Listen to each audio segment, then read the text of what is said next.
မင်္ဂလာပါချစ်မိတ်ဆွေ BK's Kitchen ကနေပြန်လည်ကြိုဆိုပါရစေဒီနေ့အဆိုမိတ်ဆွေတို့အတွက်အမားစုအန်ခကဲ tension ဟောင်းကိုချက်ပြပါမယ်ဒီအမားစုအန်ခကဲ tension ဟောင်းကချိုးချင်အရသာလေးနဲ့အရန်စားလို့ကောင်းတဲ့အတွက်ခလေးလည်းအရန်ကြိုက်ကြတယ်ဂျပန်တွေလည်းကြိုက်တယ်ကျွန်တော်ကိုယ်တိုင်နဲ့လည်းအရန်ကြိုက်တဲ့အတွက်မိတ်ဆွေတွေကြိုက်မယ်လို့ကျွန်တော်ပြောလဲပါတယ်ဆိုတော့ဒီအမားစုအန်ခကဲ tension ဟောင်းကိုဘယ်လိုချက်တယ်လဲဆိုတော့ BK's Kitchen ချက်ပြပြီးတော့ဖြစ်တဲ့အတွက်အဆုံးထိလိုက်ပါကြည့်ရှုပေးပါလို့ကဲဆိုတော့ကျွန်တော်တို့အမားစုအန်ခကဲ tension ဟောင်းကိုချက်ဖို့အတွက်ဒါတွေလိုအပ်ပါတယ်ကဲပထမအဆုံးသမင်းပေါ့နော်ပြီးတော့ကျုပ်3လုံးပြီးတော့စားပါပြီးတော့ချက်တမိတ်ပါပြီးတော့ကနန်းချောင်းပါကျွန်တော်4ချောင်းသုံးထားပါတယ်ပြီးတော့ပြောင်းကော်မုံနဲ့ရေနဲ့ရောထားတာဖြစ်ပါတယ်ပြီးတော့ဒီကောင်မရှိမဖြစ်အကြီးကအရာဖြစ်ပါတယ်ဒီကောင်ကအမဆုထားတယ်လို့ခေါ်တယ်ပေါ့နော်ဒီကောင်ကိုဘယ်လိုချက်တယ်လဲဆိုတာကျွန်တော်ဗီဒီယိုတင်ထားပါတယ်လို့အဲ့ဒီဗီဒီယိုမှာသွားကြည့်ပြပါလို့မြစ်တာခံပါတယ်ဆိုတော့ကျွန်တော်တို့ဒီဟာတွေနဲ့ကျွန်တော်တို့အမားစုအန်ခကဲ tension ဟောင်းကိုချက်တယ်ဆိုတာကျွန်တော်တို့စလိုက်အောင်ကဲဆိုတော့ကျွန်တော်တို့ပထမဆုံးကျုပ်ပြင်မယ်ပေါ့နော်ကျုပ်3လုံးဟောက်ထည့်ပါမယ်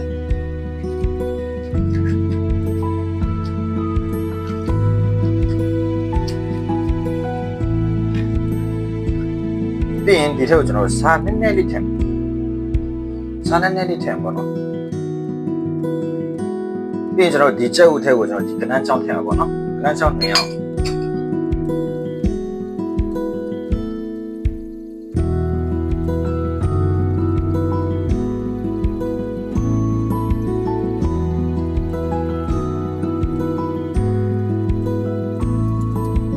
ဆိုတော့ကျွန်တော်တို့ဒီကနန်းချောင်းကိုကျွန်တော်ဒီမှာထည့်ပါပေါ့နော်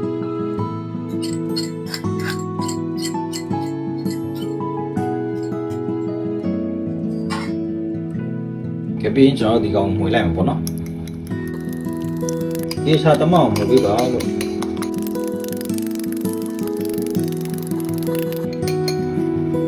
ရပါပြီဆိုတော့ကျွန်တော်တို့ကြော်လိုက်အောင်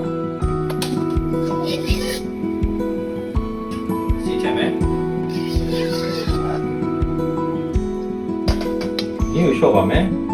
ဆိုတော့ဆက်ဦးထည့်မယ်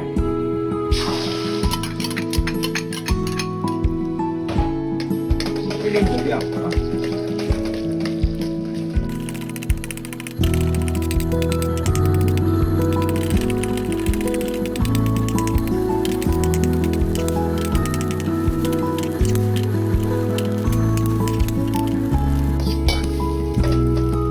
ရပါပြီ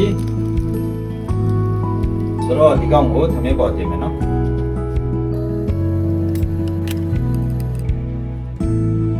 ရပါပြီကဲဆိုတော့ကျွန်တော်တို့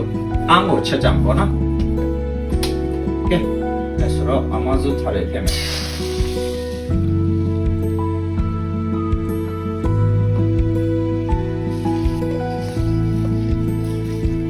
ကျွန်တော်တို့ဒီကောင်ပွက်လာပြီဆိုရင်ကျွန်တော်တို့ဒီပြောင်းကုန်မှုနဲ့ရေရောထားတဲ့ဟာကိုတက်မှာပေါ့နော်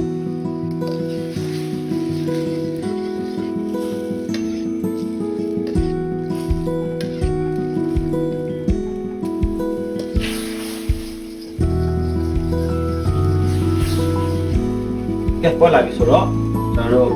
ပြောင်းကုန်မှုနဲ့ရေရောထားတာထည့်နည်းနည်းချင်းစီပြအောင်ပါနော်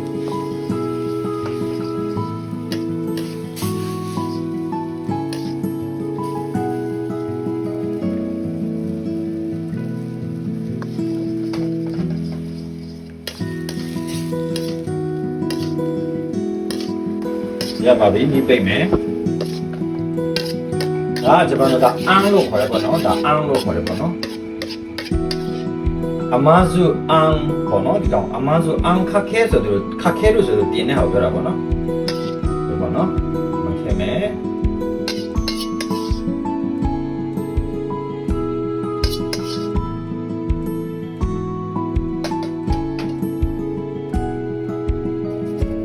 ကဲဆိုတော့ဒါကတော့အမားစုအန်ခခဲ tension ဟန်ပဲဖြစ်ပါတယ်